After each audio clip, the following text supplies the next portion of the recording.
അപ്പോൾ മക്കളെ, നിങ്ങൾ ആർക്കെങ്കിലും വാഹനമുള്ള ആളുകളാണോ നിങ്ങൾ എങ്കിലും നിങ്ങൾ ഈ വീഡിയോ എന്തായാലും കാണട്ടോ. കാരണം എന്താണെന്ന് വെച്ച് കഴിഞ്ഞാൽ മാർച്ച് 1 മുതൽ RC ബുക്ക് ഒന്നും നമ്മൾ നോർമൽ RC ബുക്കായിട്ട് നമുക്കിപ്പോൾ കാർഡ് രൂപത്തിൽ അല്ലെങ്കിൽ നമുക്ക് ലഭിക്കുകയില്ല. നമ്മളെല്ലാവരും ഇനി മാർച്ച് 1 മുതലുള്ള എല്ലാ രജിസ്ട്രേഷനും നമ്മൾ ഓൺലൈനായിട്ട് ഡിജിറ്റലായിട്ട് പർച്ചേസ് ചെയ്യേണ്ടതുണ്ട്. ഡിജിറ്റലായിട്ട് ഡൗൺലോഡ് ചെയ്ത് നമ്മൾ ലാമിനേറ്റ് ചെയ്ത് നമ്മൾ സ്വന്തമായിട്ട് നമ്മൾ എടുക്കേണ്ടതുണ്ട്.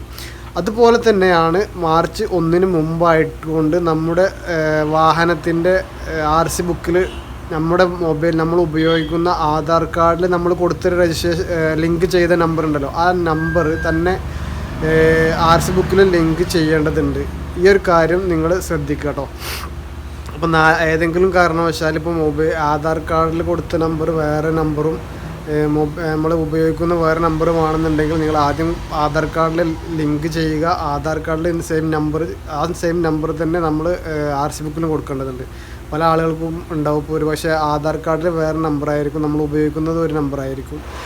അതേമാതിരി RC ബുക്കിൽ വേറെ നമ്പറായിരിക്കും, നമ്മൾ ഉപയോഗിക്കുന്നത് വേറെ നമ്പറായിരിക്കും. അപ്പോൾ ഇത്തരത്തിൽ ഒരുപാട് നമ്പറുകളൊക്കെ ഉപയോഗിക്കുന്ന ആളുകളാണെങ്കിൽ അതേതെങ്കിലും ഒരു നമ്പർ പെർമനൻ്റായിട്ട് എല്ലായിടത്തും ഒരു നമ്പർ മാത്രം കൊടുത്തുകൊണ്ട് നമ്മൾ ആ ഒരു നമ്പർ പെർമനൻ്റായിട്ട് യൂസ് ചെയ്യാൻ വേണ്ടി ശ്രമിക്കുക കേട്ടോ.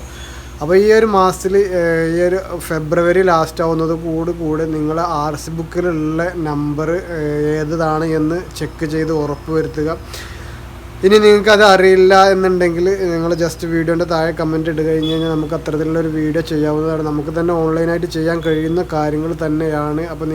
അപ്പോൾ ഇത്തരത്തിലുള്ള കാര്യങ്ങൾ എല്ലാവരും ശ്രദ്ധിക്കും. മോട്ടോർ വാഹന വകുപ്പ് ഒരുപാട് പുതിയ പരിഷ്കാരങ്ങൾ കൊണ്ടുവരുന്നുണ്ട്. അപ്പോൾ ഇത്തരത്തിലുള്ള പരിഷ്കാരങ്ങളൊക്കെ കൊണ്ടുവരുമ്പോൾ അതല്ലെങ്കിൽ നമ്മുടെ ഇത്തരത്തിൽ നമ്മൾ അപ്ഡേറ്റ് ചെയ്തിട്ടില്ല എന്നുണ്ടെങ്കിൽ ഇനിയുള്ള കാര്യങ്ങളൊന്നും നമുക്ക് നമ്മളെ മൊബൈലിലേക്ക് അതിനുള്ള ഒരു അപ്ഡേഷനും വരികയില്ല. അപ്പോൾ അതുകൊണ്ടാണ് അപ്പോൾ ഇനിയുള്ള എല്ലാ കാര്യങ്ങളും നമ്മുടെ മൊബൈൽ അപ്ഡേഷൻ ചെയ്ത് മൊബൈൽ നമ്പറിലുമായി ലിങ്ക് ചെയ്ത ആ നമ്പറിലുമായിട്ടായിരിക്കും എല്ലാവിധ അപ്ഡേഷനും കാര്യങ്ങളൊക്കെ വരും. അപ്പോൾ തീർച്ചയായിട്ടും നിങ്ങൾ ഇത്തരത്തിലുള്ള ഈ കാര്യങ്ങളൊക്കെ ഒന്ന് ശ്രദ്ധിക്കുക.